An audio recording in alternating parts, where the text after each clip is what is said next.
ஆசான் ஸ்தானத்தில் வந்திருக்கும் என்னை விட உனக்கு அன்னை தந்தையர்கள் பெரிதாக போய்விட்டார்களா?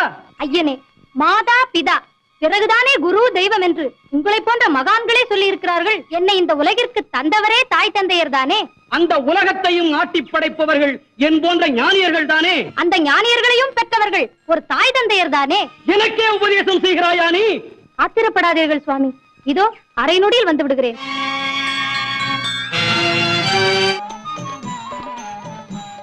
என்னை பெற்ற தெய்வங்களுக்கு என் அன்பு வணக்கம். செல்வா, வெளியே யாருடன் பேசிக் கொண்டிருந்தாய்? அகத்திய முனிவர் நம் ஆசிரமத்தை நாடி வந்திருக்கிறாரப்பா. அகத்திய திருமணம் அருந்தவ முனிவர் ஆயிற்றே, அவரை வெளியே காக்க வைத்து விட்டா நீ இங்கு வந்தாய்.